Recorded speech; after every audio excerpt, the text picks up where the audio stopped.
The first thing that made me suspicious was the perfume. It wasn't hers. Emily always wore the same light floral scent, something soft and familiar, something that lingered on my shirts when she hugged me before work.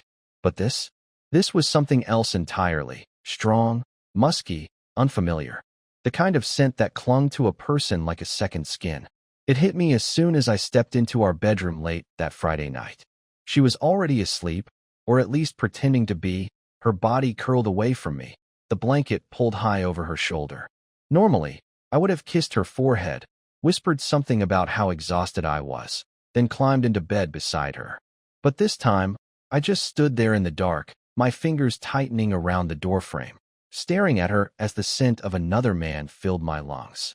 I told myself I was overreacting. Maybe it was a new perfume, or maybe she had hugged someone, some coworker, some friend, and the scent had just transferred. It wasn't like I could accuse her of cheating based on something as ridiculous as perfume.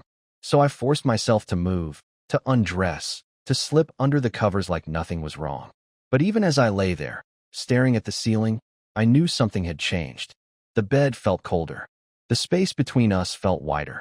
And the longer I listened to the quiet sound of her breathing, the more certain I became that she was awake. The second thing that made me suspicious was the way she started locking the bathroom door. We had been together for 10 years, married for 8, and never, not once, had she ever locked the door when she showered. It was an unspoken rule in our house. Privacy wasn't something we needed from each other. But now, every morning, the door was locked. I heard the click every time she went in, the subtle shift in routine that set my teeth on edge. At first, I told myself I was being paranoid, that maybe she just wanted some space. But paranoia has a funny way of digging into your brain, of making you notice things you'd otherwise ignore. Like how she started taking her phone with her, even when she didn't need to.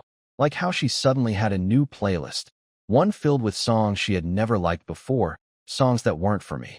But it wasn't until that Wednesday night that I finally knew for sure. I had come home late again, exhausted from back-to-back meetings, my head pounding. Emily had told me she was going to bed early, but when I stepped inside, the house was too quiet, too still.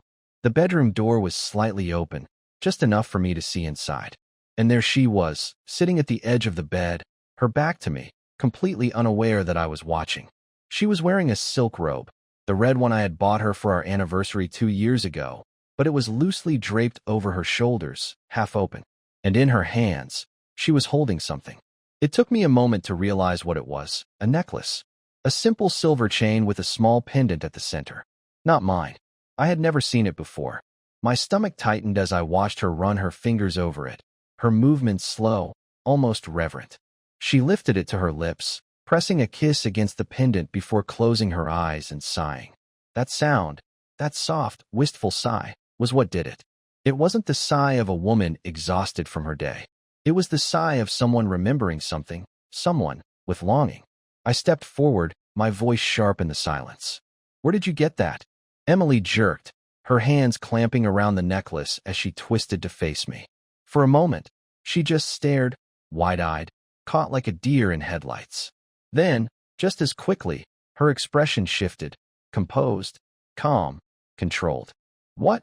she asked, her voice light, casual, like she hadn't just been caught in the act of something deeply intimate. I took another step forward, my eyes locked on her hands. "The necklace," I said. "Where did you get it?" She hesitated, just for a fraction of a second, but I caught it. Then she let out a soft laugh, shaking her head as if I was being ridiculous. "Oh, this? It's nothing. Just something I picked up while shopping the other day." "Show me the receipt," I said, my voice colder than I intended. Emily's smile faltered. "Are you serious?" "Dead serious." She let out an exasperated sigh, shaking her head again, but I saw it. That flicker of something behind her eyes. Guilt. Panic. A crack in her perfect facade. "Daniel, come on. It's just a necklace." I stared at her, my heart pounding, my mind racing through every possibility, every excuse she could try to throw at me. But none of it mattered, because I had seen the way she held it. I had heard the way she sighed. And no amount of excuses could erase the undeniable truth that was sitting right there, dangling between her fingers. I clenched my jaw, swallowing the rage that was rising in my throat. "Then tell me why you kissed it." Emily froze. For the first time, she had nothing to say. And in that silence, I knew. Emily's silence did more damage than any excuse she could have come up with. She sat there, her fingers gripping the necklace so tightly that her knuckles were turning white. I could see the gears turning in her head, searching for a way to talk her way out of this, to turn this moment into something harmless, something that wouldn't lead to where we both knew it was going. But there was no way out, not this time. I had seen too much, and she knew it. I stood there, waiting, my body tense, my hands clenched into fists at my sides, my breath coming in slow, controlled exhales, because I knew the moment I let my emotions take over, I would lose control. Finally, she exhaled sharply, releasing the necklace, letting it drop into her lap, her fingers flexing like she was trying to shake off the weight of what had just happened. "You're being ridiculous," she said, her voice steadier than I expected, but I caught the slight waver at the end, the uncertainty. "It's just a piece of jewelry. I saw it, I liked it, I bought it. That's it." I shook my head, my jaw tightening as I took another step toward her, closing the distance between us. "You kissed it," I repeated, my voice low, controlled, each word forced through my teeth like they were costing me something to say. People don't do that with something they just bought at a store. They do that with something that means something. Emily's eyes flickered with something. Frustration, maybe even anger, but she masked it quickly, her expression shifting into something carefully neutral. She let out a breath, shaking her head again, as if I was exhausting her, as if this entire conversation was beneath her. "I don't know what you think you saw," she said, standing up, brushing past me toward the dresser. "But I'm not going to sit here and be interrogated over a damn necklace." I turned, following her movement, watching her place the necklace inside the drawer, closing it a little too forcefully. She was trying to shut this down, trying to make it seem like I was being irrational, like this was nothing more than paranoia on my part. Maybe, if it had just been the necklace, I would have questioned myself. Maybe I would have let it go. But it wasn't just the necklace. It was the perfume, the locked doors, the way she had been acting for weeks. And now, the way she refused to meet my eyes. I took a deep breath, forcing myself to stay calm, to keep my voice even. "Who gave it to you?" Emily froze, her shoulders tensing for the briefest moment before she turned back to face me. Her lips pressed together in a thin line, her arms crossing over her chest, a stance she took whenever she felt cornered. "No one," she said, her tone sharp now, defensive. "I already told you, I bought it myself." I nodded slowly, letting the silence stretch between us, watching her reaction. "Where? What? Where did you buy it?" Emily rolled her eyes, shaking her head like she couldn't believe we were still having this conversation. "At the mall." "Why does it matter?" "What store?" She hesitated. It was quick, a fraction of a second, but I saw it. And in that tiny hesitation, everything unraveled. "You're lying," I said, my voice colder now, any attempt at staying neutral slipping away. Emily let out a sharp, bitter laugh, throwing her hands up. "Oh my God, Daniel, listen to yourself. You're grilling me over a piece of jewelry like I'm on trial for murder." I stepped forward, closing the space between us again, my eyes locked on hers, refusing to let her escape this. "Because you're lying to me, Emily," I said, my voice firmer now, more demanding. "And I want to know why." Her jaw clenched, her hands curling into fists at her sides. "You're being crazy. Then prove me wrong." "I don't have to," she snapped, her voice rising now, her frustration boiling over. "Because I didn't do anything wrong." I stared at her, waiting, letting the silence stretch again, giving her one last chance to come clean. But she just stood there, her chest rising and falling with quick, shallow breaths, her entire body tense, her eyes locked onto mine with something close to defiance. That was all I needed. I nodded, more to myself than to her, then turned and walked to the dresser. I pulled the drawer open, grabbed the necklace, and held it up between us. Emily's eyes flickered with something. Panic, maybe, but she masked it quickly. I turned it over in my hands, examining it closely. There was something engraved on the back of the pendant. The etching was small, barely noticeable in the dim light of the room, but when I brought it closer, my stomach clenched. "For every moment that belongs to us." I felt something cold settle in my chest. My fingers tightened around the chain as I looked back up at her. Emily had gone completely still, her face pale, her lips slightly parted, her breathing uneven. I held the necklace up between us, letting the words sink in. Explain this.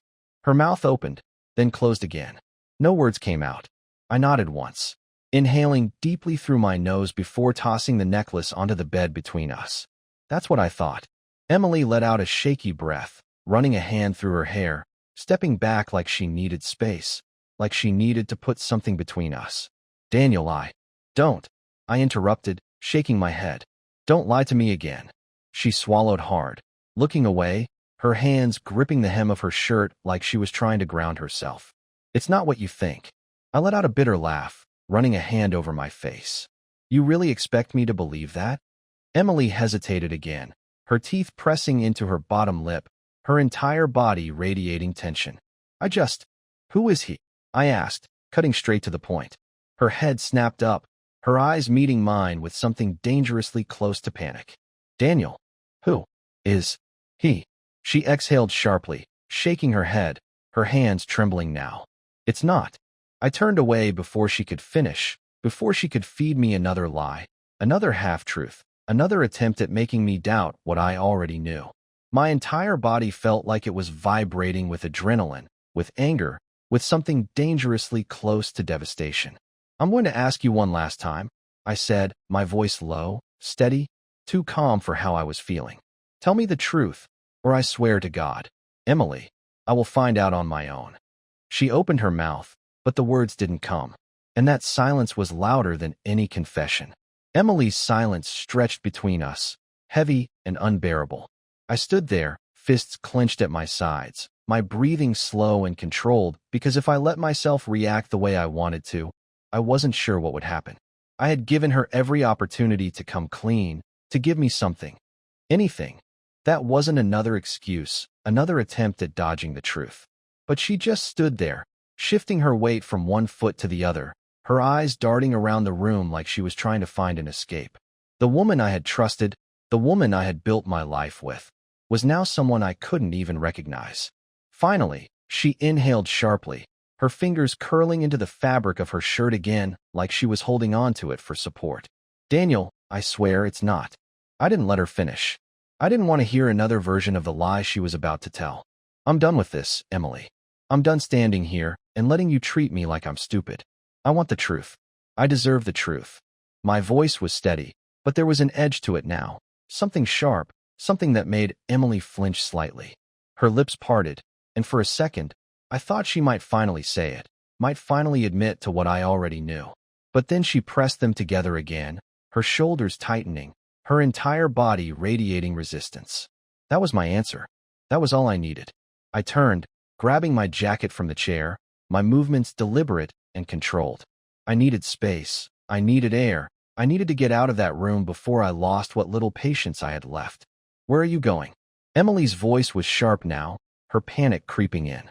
I didn't look at her as I pulled the jacket on, my jaw set, my hands tense. I'm going to find out for myself. Daniel, wait. But I was already walking out, already moving down the hallway, already done with whatever she had to say next. I heard her footsteps behind me, quick and desperate, but I didn't stop.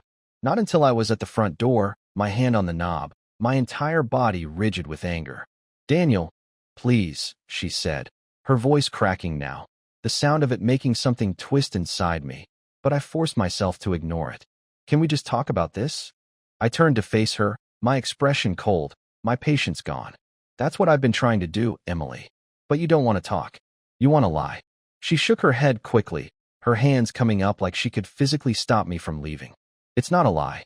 Then tell me who he is. Her mouth opened, then closed again, her hesitation saying more than she ever could. I exhaled sharply, shaking my head, then pulled the door open. I'll figure it out myself. And then I walked out. I didn't have a plan. I didn't know where I was going or what I was going to do next, but I knew one thing. I couldn't sit in that house, breathing in the lies, waiting for Emily to decide when she was ready to tell me the truth. I needed to act, needed to stop pretending like I didn't already know exactly what was happening.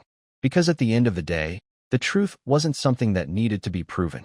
The truth was something you felt, and I had felt it the moment I smelled another man's scent in my own home. I got in my car, gripping the steering wheel so hard my knuckles turned white, my heart hammering in my chest as I forced myself to think. I ran through every possibility, every clue, every strange moment that I had ignored or explained away over the last few months. And then, just like that, the answer was there, clear and undeniable. It had to be someone she saw regularly, someone she had access to without suspicion, someone who made her comfortable enough to let her guard down. And suddenly, I knew exactly where to go. My hands were steady as I put the car in drive, pulling out of the driveway without a second glance at the house behind me. I didn't hesitate, didn't second-guess myself. I just drove, the streets blurring past me, my mind locked onto the only person who made sense, the only person who fit every piece of this puzzle. 10 minutes later, I pulled up to the one place I never thought I would have to go for answers.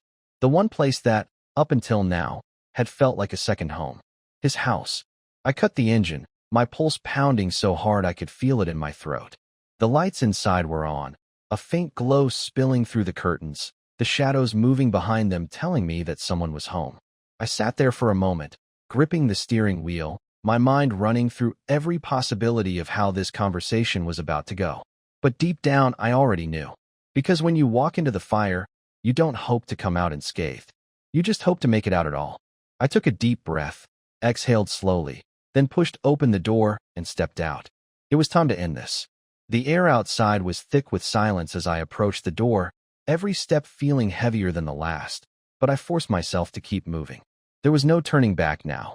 I rang the doorbell once, my jaw tight, my hands clenched at my sides as I waited.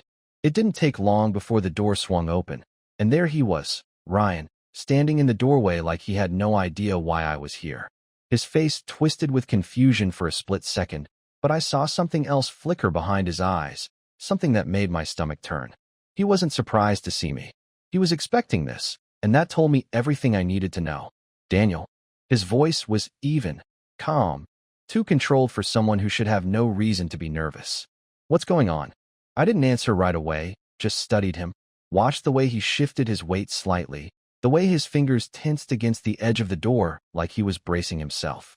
I had known Ryan for years. He was my coworker, my friend, someone I had trusted enough to bring into my home, to let near my wife. And now, standing here, I could see every single moment where I had been blind. The nights Emily had mentioned him casually in conversation, the times he had been a little too comfortable in our house, the way his laughter had always been a little too easy around her. Let's not waste time, I said, my voice flat, controlled, the rage simmering beneath my skin. You and Emily. How long? Ryan's eyes widened, but he recovered quickly, letting out a short, forced laugh as he shook his head. What the hell are you talking about? I took a step forward, closing the distance between us, watching as his posture stiffened. Don't do that. Don't stand there and pretend like you don't know exactly why I'm here. His jaw tightened, and for the first time, I saw it. The panic, the cracks in his carefully put-together mask. Daniel, listen, I think you need to. I cut him off, my voice sharp now, my patience gone. Tell me the truth, Ryan. He exhaled, rubbing a hand over his face, and for a moment, he looked like he was actually considering telling me. But then he let out another forced laugh, shaking his head again, his eyes darting away. You're paranoid, man. Emily's your wife. You really think she'd... I didn't let him finish. I reached into my pocket, pulling out the necklace, holding it up between us. His entire body went still, his eyes locking onto it, and in that moment, I saw the exact second he knew he was caught. I watched him swallow hard, his Adam's apple bobbing, his breathing uneven now. Where did you get that? I let out a sharp, humorless laugh. She had it, and I know it wasn't from me. Ryan exhaled sharply, running a hand through his hair, looking everywhere except at me. Daniel, listen, I don't know what you think is going on, but... Stop. I interrupted, my voice cold now sharp. You're a liar. She's a liar. And I want to hear it from your mouth. He hesitated, just for a second, but it was enough. I took another step forward, forcing him to look at me, to see the anger in my face, to know that I wasn't leaving without an answer. How long? His breath came out slow, shaky, his hands gripping the doorframe so tightly I could see the tension in his knuckles. Then, finally, he let out a slow, defeated exhale and dropped his gaze. A few months, he admitted, barely above a whisper. Everything inside me went still. I had known, of course. I had known from the moment I smelled that perfume, from the moment I saw that necklace, from the moment Emily had stood in front of me, unable to say a single word that could erase my suspicions. But hearing it, was different. It made it real in a way I hadn't been ready for. Ryan must have seen something in my face because he took a step back, his hands coming up slightly, like he was trying to calm the situation before it exploded. Daniel, listen, I never. Shut up. He froze, his mouth still slightly open, but he didn't speak. I took a deep breath, forcing my hands to unclench, forcing myself to stay in control. Did you ever plan on telling me? Ryan swallowed, his gaze dropping again. No. The honesty in that single word hit me harder than any lie ever could. I nodded, inhaling deeply before taking a step back, pocketing the necklace again, turning toward my car. Daniel, wait. I stopped but didn't turn around. He hesitated, his voice strained, like he was struggling to find the right words. I never meant for it to happen. I let out a short, bitter laugh, shaking my head before looking over my shoulder. That's the difference between us, Ryan. You let it happen. I would never have done that to you. And then, without waiting for whatever pathetic excuse he was about to throw at me, I got in my car, slammed the door shut, and drove away, leaving him standing there, alone, just like he deserved. The drive home was a blur, my mind replaying every conversation, every moment, every sign I had ignored. The pieces of the puzzle that I had been forcing together for weeks now fit so perfectly that I almost hated myself for not seeing it sooner. I gripped the steering wheel so tightly my fingers ached. My chest felt heavy, my breathing slow and deliberate, as I tried to keep my thoughts from spiraling into something that would make me turn the car around and finish what should have been finished back there. But I wasn't going to give either of them the satisfaction of watching me lose control. I wasn't going to give them the excuse to paint me as the man who couldn't handle the truth, the man who let his emotions get the best of him. No, I was going to be the one in control of this, no matter how much it killed me. When I pulled into the driveway, the house looked the same as it always had, like nothing inside of it had been rotting from the inside out. The porch light was on, the curtains were drawn, and for a second, I almost convinced myself that I could walk in there and pretend that I didn't know. That I could sit at the table, eat a meal, listen to Emily tell me about her day as if she hadn't been spending her nights with someone else. But the second I stepped out of the car, the illusion shattered. Because there she was, standing in the doorway, waiting. She had been watching for me. She knew I had left to find answers, and now she was standing there like she was ready to try one last time to control the narrative. I closed the car door slowly, locking eyes with her as I made my way up the steps, and for the first time, she looked nervous. Not angry, not defensive, nervous. She stepped aside as I walked past her into the house, shutting the door behind me. I didn't say anything, just shrugged off my jacket and tossed it over the back of a chair, the silence stretching between us like a battlefield, neither one of us willing to be the first to break it. Finally, Emily exhaled, shifting on her feet. Daniel. I talked to him. My voice was steady, controlled, and I saw the way she tensed at the confirmation that the conversation she had been dreading had already happened. She opened her mouth, then shut it again, her fingers twitching slightly at her sides before she folded her arms. I don't know what he told you, but he told me everything. I cut in, watching the way her face fell slightly at the realization that there was no more room for damage control. She swallowed, glancing away for a brief moment before forcing herself to meet my eyes again. I never wanted to hurt you. I let out a sharp breath, running a hand through my hair, shaking my head at the sheer insult of that sentence. You never wanted to hurt me? I repeated, my voice sharper now, my patience thinner. Emily, you've been screwing someone I considered a friend for months. Don't stand there and act like you gave a damn about whether or not I got hurt. Her lips pressed together, her expression tightening like she wanted to fight back, like she wanted to find some angle to spin this into something that didn't make her look like exactly what she was. But there was nothing left to twist. She had run out of places to hide. It wasn't supposed to happen, she finally said, her voice quieter now, weaker. I laughed, but there was nothing funny about it. But it did happen, didn't it? Emily closed her eyes for a brief second, exhaling before looking at me again. I don't love him. Wow, I said, clapping my hands together once before shaking my head.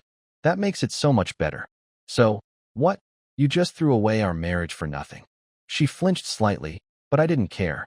I wanted her to feel every ounce of the betrayal she had forced on me. Every single moment I had spent questioning myself, wondering if I was crazy, if I was just being paranoid. I don't know why I did it, she admitted, her voice strained. It wasn't planned, it just happened. I finished for her, watching her wince. Right. Because people just accidentally end up in bed with each other multiple times over the course of several months. She looked down at the floor, her shoulders slumping slightly like she knew there was nothing she could say that would make this better. I was unhappy. I stared at her for a long moment, the weight of that statement pressing down on me in a way that I hadn't expected. I had spent years thinking we were in this together, that no matter what, we would talk to each other, work through whatever problems came our way. But instead of doing that, instead of coming to me, she had taken the easy way out. She had found comfort in someone else, someone who hadn't put in the years, someone who didn't know the weight of what we had built. I took a slow breath, forcing myself to stay calm. Then you should have told me. Emily looked up at me again, her eyes glassy now, but I didn't care. Not anymore. I didn't want to hurt you, she repeated weakly, and this time, I didn't even bother responding to it. Instead, I just nodded, exhaling through my nose before stepping past her. I'll be sleeping in the guest room tonight. She turned quickly, watching me as I walked toward the hallway. Daniel, please. I stopped, looking at her over my shoulder. Save it. You don't get to ask me for anything anymore. And with that, I walked away, leaving her standing there in the silence she had created. The morning came too quickly, but sleep had never really come at all. I had spent the night staring at the ceiling, listening to the sound of nothing, feeling the weight of everything. Emily hadn't knocked on the door, hadn't tried to come in, hadn't tried to fix something that was well beyond fixing. That silence spoke louder than anything she could have said. When I finally pushed myself out of bed, my movements felt slow, deliberate, like my body was still catching up with the reality that my marriage was already over, even if the paperwork hadn't been signed yet. When I stepped into the hallway, the smell of coffee drifted in from the kitchen, and for a moment, everything felt normal. The same routine, the same house, the same morning. But nothing was the same, and it never would be again. Emily was sitting at the table when I walked in, a cup of coffee in front of her, hands wrapped around it like it was the only thing keeping her together. She looked up as soon as she heard me, her eyes filled with something unreadable, something hesitant, something that no longer mattered. We need to talk, she said, her voice quiet, careful, like she was testing the weight of the words before throwing them into the air between us. I pulled out a chair, sitting across from her, feeling the space between us like a chasm that couldn't be crossed. Yeah, I said, my voice even, my expression unreadable. We do. She took a slow breath, looking down at her coffee before speaking. I don't know what you want me to say. I watched her carefully, waiting, letting the silence push her into the corner she had built for herself. Say what you mean, Emily. No more lies. No more half-truths. No more avoiding it. Her fingers tightened around the mug before she finally looked at me again. I ruined everything, didn't I? I let out a slow exhale, shaking my head slightly. You made a choice. Over and over again, you made a choice. She swallowed hard, nodding slowly, and for the first time, she didn't try to defend herself. I don't expect you to forgive me. Good, I said, my voice sharp now, tired of the rehearsed apologies, the empty regret, the weight of a betrayal that she had spent months justifying to herself. She flinched slightly but didn't argue, didn't push back. Instead, she finally asked the question that had been sitting between us since the moment I walked through that door the night before. What happens now? I leaned back slightly, running a hand over my jaw, feeling the exhaustion settle into my bones. I think you already know. Her throat bobbed as she swallowed, her fingers tightening around the mug again, her entire body tense, bracing for the inevitable. Divorce. I nodded. Divorce. She let out a slow, shaky breath, her eyes dropping to the table. I don't want to fight about anything. I don't want to drag this out. Neither do I admitted, my voice level, my decision firm. We'll keep it clean. Split things fairly. But I'm done, Emily. Her lips parted like she wanted to say something, like she wanted to ask me to reconsider, but she didn't. Because she knew. Because she had already destroyed whatever chance there had been of fixing this. Instead, she nodded slowly, blinking rapidly like she was fighting against the weight of her own decisions. Okay, that was it. No arguments, no dramatic fights, No last-minute declarations of love that meant nothing now. Just okay. Just two people sitting across from each other, acknowledging that the life they had built was over. I pushed my chair back, standing up, my body feeling heavier than it ever had. I'll be staying at a hotel until we figure out the details. Emily looked up sharply, shaking her head. Daniel, you don't have to. Yes, I do. She opened her mouth again, but I was already turning away, already walking toward the bedroom to grab a bag, already done with everything that had led us here. Within 10 minutes, I was packed. Within 15, I was back at the front door. Emily stood in the hallway, watching me, her arms wrapped around herself, her expression unreadable. Daniel, she started, her voice softer now, something almost desperate in it. I waited, my hand on the doorknob, giving her one last chance to say whatever she needed to say. I did love you, she said, the words breaking slightly as they left her lips. I turned my head slightly, meeting her gaze for just a second before nodding once. Not enough.